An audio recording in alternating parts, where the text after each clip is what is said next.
할렐루야.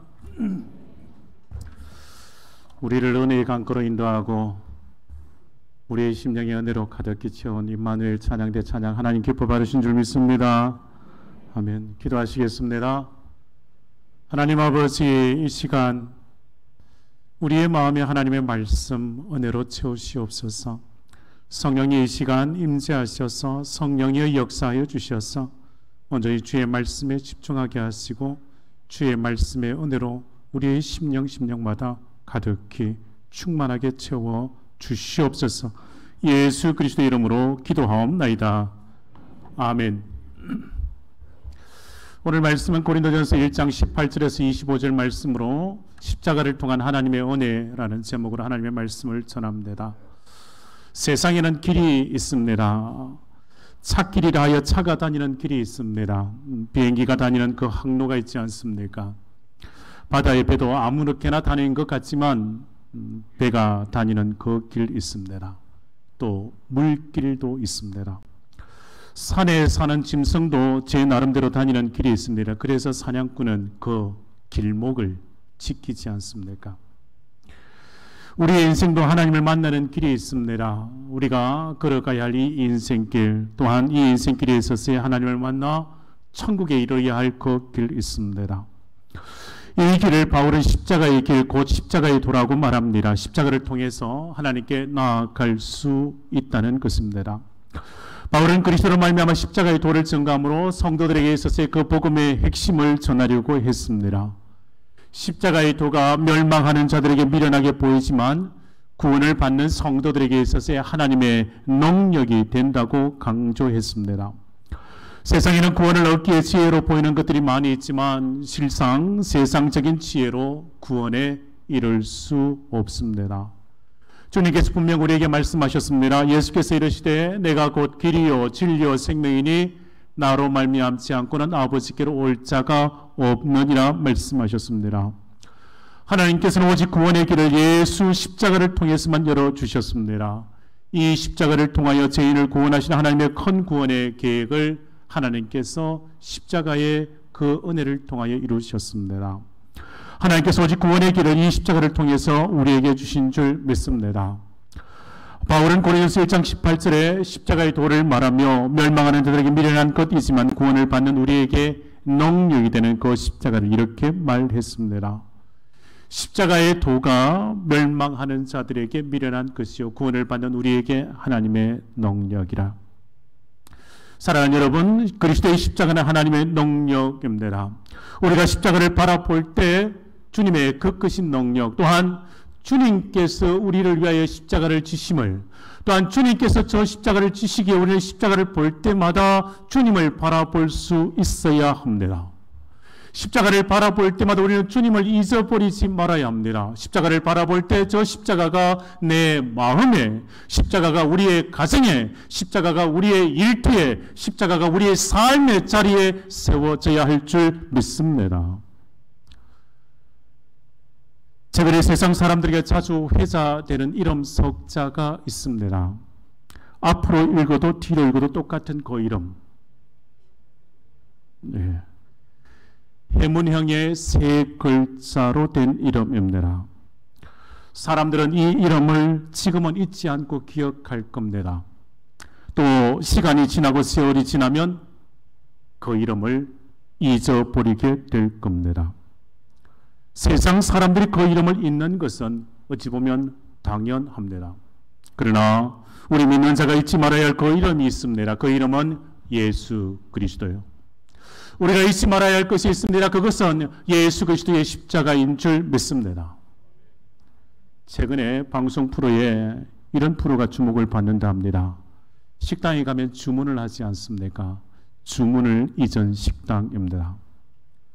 이 프로에 네 사람이 등장합니다. 그들을 깜빡 4인방이라 부릅니다. 왜 깜빡 4인방인가? 그들은 모두가 치매를 앓고 있기 때문입니다. 깜빡 4인방에 등장하는 한 분이 있습니다. 목사님이십니다.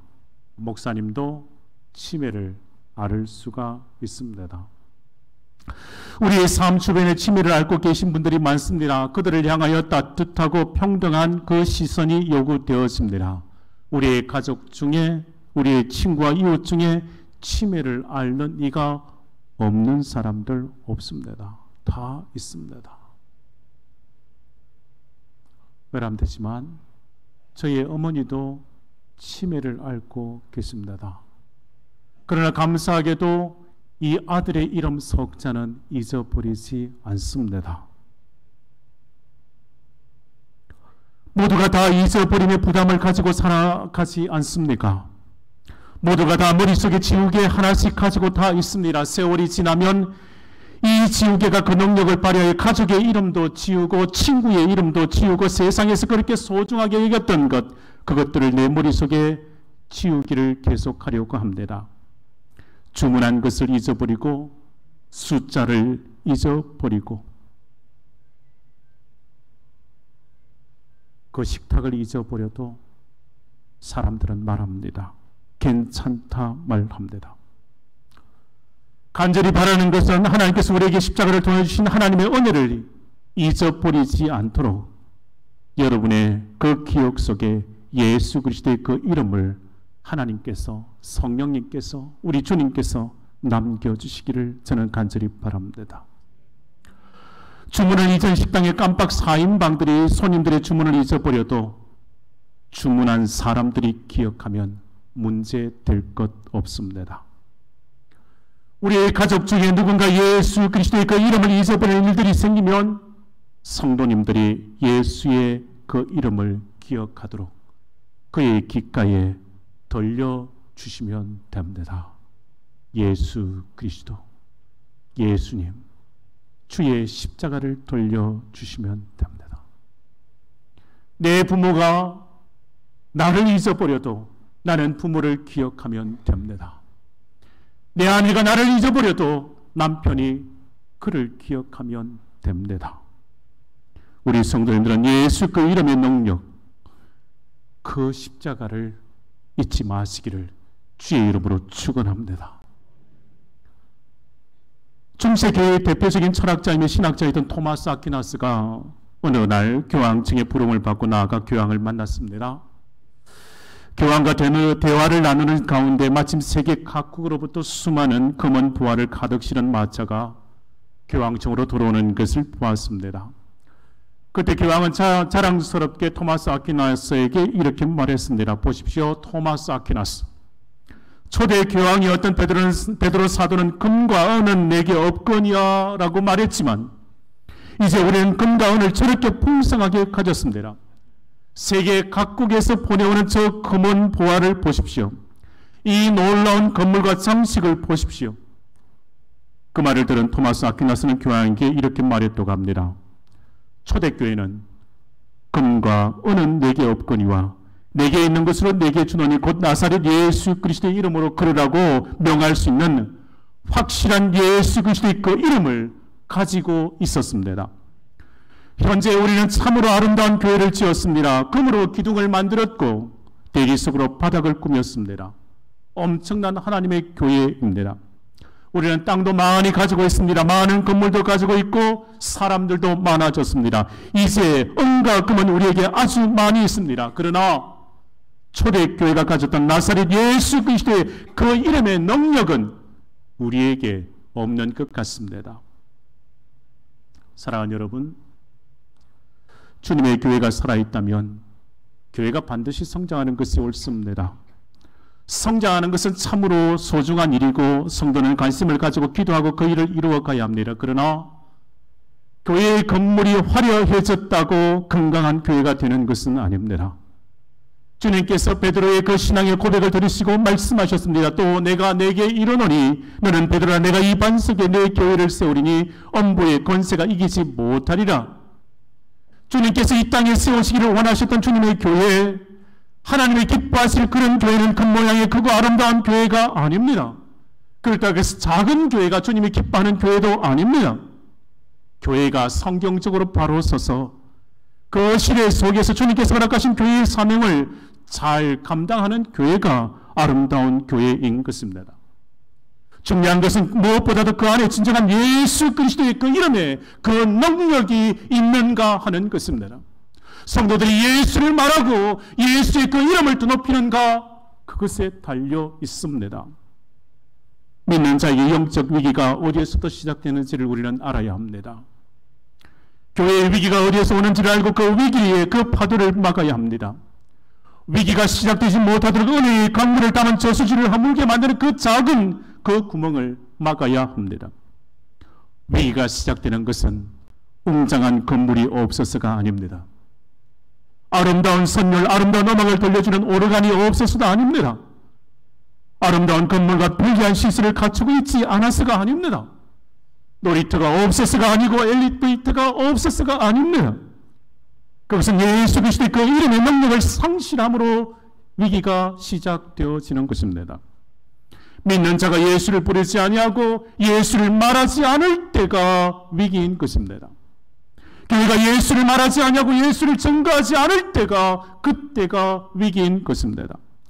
주님의 말씀이 내게 들리지 아니하고 주님의 말씀을 따르지 아니하고 사람의 말에 귀를 기울이고 예수의 말씀은 없고 사람의 말을 따른다면 그 신앙은 위기인 것입니다.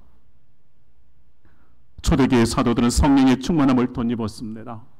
성령의 충만함을 덧입고 그들은 성령의 말하게 하심을 따라서 예수를 말하는 자가 되었습니다. 예수를 전함으로 주의 이름을 부르는 자들이 구원을 얻었습니다. 초대교회는 예수 그리스도의 그 이름과 그 능력을 증거하는 것을 본질로 삼았을 때 초대교회는 영적 부흥이 일어났고 초대교회는 건강한 교회로 서게 되었습니다. 여러분, 출애굽한 이스라엘 백성들이 광야에서 축복을 누리고 승리하는 인생이 되는 비결이 무엇이겠습니까? 그들에게 주신 하나님의 말씀을 부여잡고 살아갈 때, 주의 말씀에 등불 앞세워 살아갈 때 그들은 하나님께 주신 그 은혜를 그 광야길에서 받아 누렸습니다. 출애굽기 20장의 말씀에 하나님께서 모세를 통하여 십계명의 말씀을 주시지 않습니까? 출애굽기 20장의 말씀에 보면 하나님의 백성들이 모세를 통하여 하나님의 말씀을 또 들려달라고 합니다. 믿는 자가 하나님의 말씀을 붙들고 살아갈 때 그들은 좌우로 치우치지 아니하고 약속의 땅 가나안 땅으로 나아갈 것입니다. 사랑하는 성도들, 다윗이 이렇게 고백했습니다. 내가 여호와를 항상 내 앞에 모시며 그가 나의 오른쪽에 계심으로 내가 흔들리지 아니하리로다. 내가 여호와를 항상 내 앞에 모시며 그가 나의 오른쪽에 계심으로 내가 흔들리지 아니하리로다. 나의 마음이 항상 주님을 모시고 살아가는 자는 낙심하지 않습니다. 항상 주님 내 앞에 모시고 살아가는 자는 실패하지 않습니다. 주의 말씀이 내 발의 등이요 내 길의 빛이 되기 때문입니다. 주님께서 나와 함께 하시고 나를 품으시고 이끄셔서 험한 골짜기도 지나가게 하시고 강도 지나가게 하시고 산도 넘어가게 하시고 고난의 그 파도도 넘어가게 하시는 줄 믿습니다. 성도의 신앙이 마찬가지입니다. 예수 그리스도의 그 이름의 능력, 그 복음의 능력을 상실하지 않으면 승리하는 인생이 될 것입니다. 복음의 능력을 잃어버리지 않을 때 우리에게 있어서의 승리하는 그 인생이 시작될 것입니다. 저와 여러분은 예수를 붙들고 살아가야 합니다. 그 이름에 능력이 있기 때문입니다. 그 능력은 우리를 죄인이나 참선을 사람의 그 고소를 잠들게 할 것입니다. 예수의 그 이름이 능력이기 때문에 그렇습니다. 그 이름을 부르는 자 구원을 받는 그 놀라운 은혜를 하나님께서 우리에게 주시기 때문입니다. 예수의 그 이름을 부르는 곳에 하나님의 자녀로 새롭게 태어난 하늘의 축복이 시작되었습니다. 이것이 복음의 능력입니다. 이런 일들이 일어날 수 있는 것은 바로 주님께서 하늘 보좌를 버리시고 인간의 몸을 입으시고 우리를 구원하시기 위해 이 땅에 오셨기 때문입니다. 우리 죄를 사하시기 위하여 십자가에서 산제물로 속죄제물이 되셔서 우리를 위하여 우리의 죄 때문에 죽으셨기 때문입니다. 그리고 죽음의 권세를 이기시고 부활하셨으며 만유의 주가 되셔서 우리와 온 세계를 통치하시는 주님이 되셨기 때문입니다. 그를 믿는 자, 그를 의지하는 자 속에서 주님께서 역사하시기 때문입니다. 오늘도 우리 주님은 우리의 찬양을, 우리의 기도를 받으시고 우리의 예배를 받으시는 줄 믿습니다. 그 주님께서 우리와 함께 하시는 줄 믿습니다. 고린도 교회는 그러한 복음의 능력으로 시작되어졌습니다. 그 놀라운 십자가를 통하여 하나님 은혜에 감격하여 성도들이 모였고 어려운 여건 속에서도 믿음을 지키며 힘있게 성장하는 교회로 서가고 있었습니다. 그러나 사도 바울이 떠난 이후에 교회는 한참의 분열과 혼란의 시간을 경험하게 되었습니다. 그 여파가 오래 지속되어 교회가 가져야 할 그 본질적인 내용을 잊어버리고 갈등 가운데 서 있었을 때 당시 고린도 교회의 그 사회를 지배했던 세상의 문화가 교회에 들어오게 되었습니다. 세상적인 것의 마음과 생각을 빼앗기며 교회는 영적 혼란에 사로잡히게 되었습니다. 고린도 교회에서 예수 그 이름이 들리지를 않았습니다. 고린도 교회에 예수의 그 이름을 부르지 않았습니다. 누가 많이 배웠으며 누가 부자이며 누가 영향력이 더 강한가에 관심을 가지게 되었습니다. 십자가를 통한 하나님의 은혜를 말하지 않습니다. 예수 중심이 아니라 사람 중심이 되었습니다. 십자가의 그 은혜를 어느 누구도 말하지 않습니다. 누가 더 은혜를 받은 사람인가? 은혜가 아니라 사람이었습니다. 누가 더 신앙생활을 잘하는 사람인가의 마음을 두었습니다. 신앙생활이 아니라 사람의 관심을 두었습니다. 고린도 교회는 은사도 주님 섬기는 것도 교회의 사역도 모두가 높아짐과 사람의 그 존경을 받는 일에 집중되어졌습니다. 복음이 지배하는 교회의 공동체가 아니라 고린도 교회는 세상의 가치관이 지배하는 교회가 되었습니다. 예수님 당시 성전에서도 마찬가지였지 않겠습니까? 성전에서 그들의 관심은 물질에 있었고 하나님의 말씀도 잊어버리고 스스로 하나님의 말씀 중심이 아니라 자신들의 그 규칙을 만들어서 더 많은 물질을 강구하고 있을 때 주님은 안타까운 마음으로 그들을 책망하셨지 않겠습니까? 하나님의 사람은 세상 물질에 관한 이야기가 아니라 주의 말씀에 귀 기울여야 합니다. 자기가 가진 지식 이야기나 가진 권력에 대한 이야기가 아니라 예수를 말할 수 있어야 합니다. 예수를 고백할 수 있어야 하고 예수를 전할 수 있어야 합니다.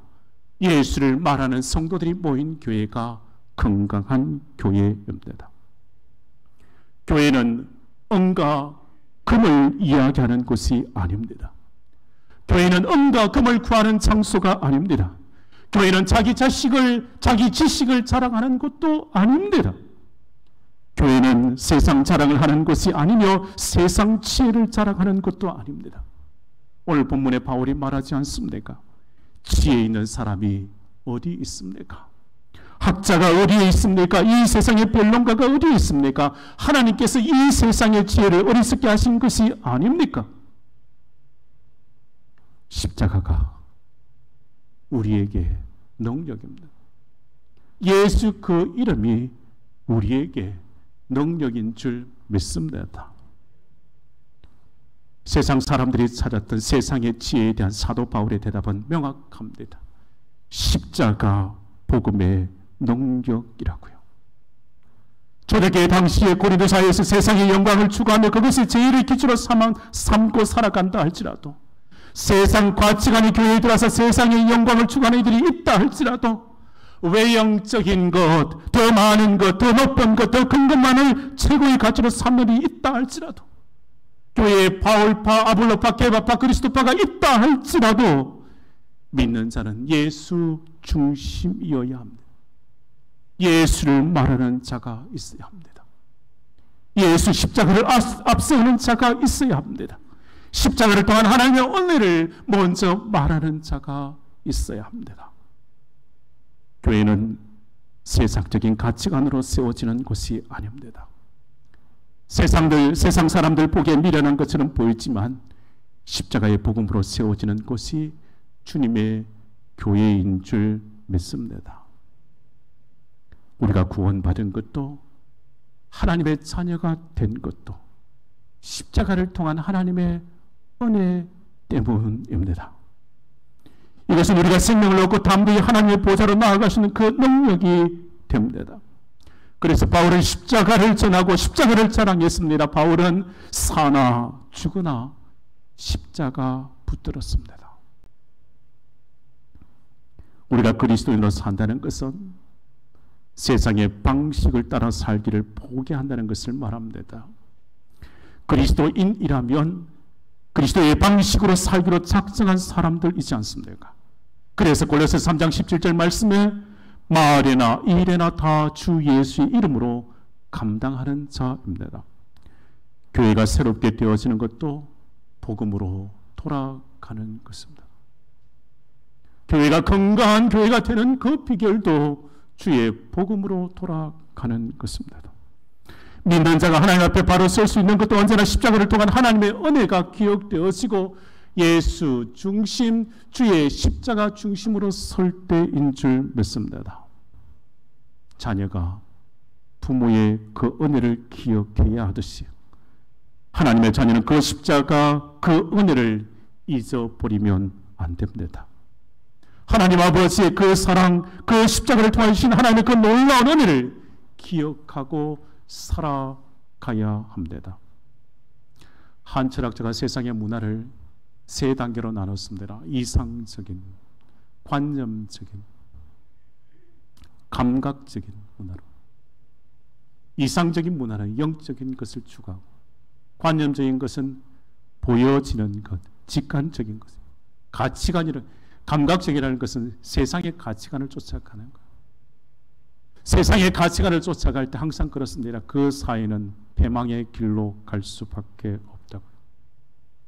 그러나 그곳에서 자각하는 은혜를 가진 자들이 있다면, 세상에서 진작 하나님의 은혜를 기억하고 하나님의 은혜로 돌아가야 함을 기억하는 자들이 있다면, 십자가를 통하여 주신 그 하나님의 은혜를 기억하고 예수 이름을 부르며 주의 십자가를 붙들고 살아갈 그 결단을 하는 자들이 있다면 그 공동체는 다시금 살아나게 될 겁니다. 세상적인 것을 추구하고 세상적인 것에 가치를 두면 어느 공동체나 패망의 길입니다. 세상의 지혜, 세상의 지식을 말하는 것 아니라 믿는 자는 예수를 말하는 자가 되어야 합니다.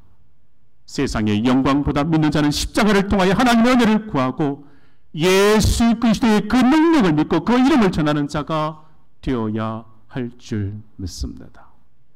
저와 여러분은 십자가를 통한 하나님의 은혜를 받고 살아가는 자입니다. 십자가를 통하여 주신 그 은혜를 잊어버리지 마시기를 바랍니다. 세월이 지나 누군가 예수를 기억하지 못하고 십자가의 그 은혜를 기억하지 못한다면 여러분이 그 옆에 귓가에 돌려주시기를 바랍니다. 주의 이름을 부르십시오. 예수의 이름을 부르십시오. 사랑하는 성도 여러분, 우리가 더 구해야 할 것은 하나님의 지혜요. 교회는 세상의 영광을 따르지 않아야 하고 세상 영광을 바라면 고린도 교회 같은 위기에 빠지게 될 겁니다. 오늘 사는 우리는 바라는 것은 십자가를 통한 하나님의 은혜, 그 복음의 능력을 덧입고 예수 그 이름으로 이 땅에서 하나님의 뜻을 이루어드리는 것임을 잊지 마시기를 주의 이름으로 축원합니다. 기도하시겠습니다. 하나님 아버지, 주님의 십자가를 붙들고 살아가도록 은혜를 주시옵소서. 복음의 능력을 깨닫고 그 능력으로 살아가도록 성령이여 역사하여 주시옵소서. 십자가를 통한 하나님의 은혜로 교회가 세움받았고 구원받은 저희들인 줄 믿사오니 주여 풍성한 은혜를 우리 교회와 모든 성도들에게 채워 주시옵소서. 오직 십자가의 복음과 은혜를 사랑하는 모든 성도들 되게 해 주시옵소서. 예수 그리스도 이름으로 기도하옵나이다. 아멘.